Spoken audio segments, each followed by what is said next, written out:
நாமக்கல் மாவட்டம் ராசிபுரம் சட்டமன்ற தொகுதியில் தமிழக வெற்றிக் கழக வேட்பாளர் லோகேஷ் தமிழ்ச்செல்வன் வெண்ணந்தூர் ஒன்றிய பகுதிகளில் தீவிர வாக்கு சேகரிப்பில் ஈடுபட்டார். மின்னக்கல், ஆலாம்பாளையம் உள்ளிட்ட பகுதிகளில் பரப்புரை மேற்கொண்ட அவர் திடீரென ஒரு விசைத்தறி கூடத்திற்குள் சென்று விசைத்தறி ஒட்டி விசில் சின்னத்திற்கு ஆதரவு திரட்டினார். தொடர்ந்து விசைத்தறி தொழிலாளர்களின் குறைகளை கேட்டறிந்த அவர் இந்த முறை தமிழக வெற்றிக் கழக தலைவர் விஜய்க்கு வாக்களித்து தனக்கும் ஒரு வாய்ப்பு வழங்குமாறு பொதுமக்களிடம் வேண்டுகோள் விடுத்தார். 6 சிலிண்டர் கொடுக்குறேன்னு சொல்லியிருக்கிறாரு. நல்ல நல்ல திட்டங்கள் அண்ணனும் அறிவிச்சிருக்கிறாரு. அண்ணனுக்கு இப்போ நீங்க ஒரு வாய்ப்பு கொடுங்க. புதுசா வராரு, அவருக்கு ஒரு வாய்ப்பு கொடுத்தீங்கன்னா தான் நல்லா இருக்கும்.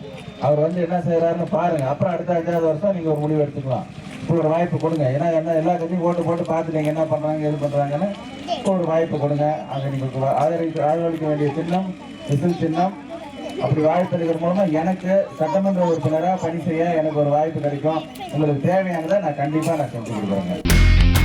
இனி செல்லும் இடமெல்லாம் செய்தி.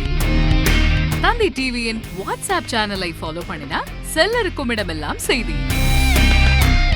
இதோ QR கோட் இப்பவே ஸ்கேன் பண்ணுங்க, ஃபாலோ பண்ணுங்க.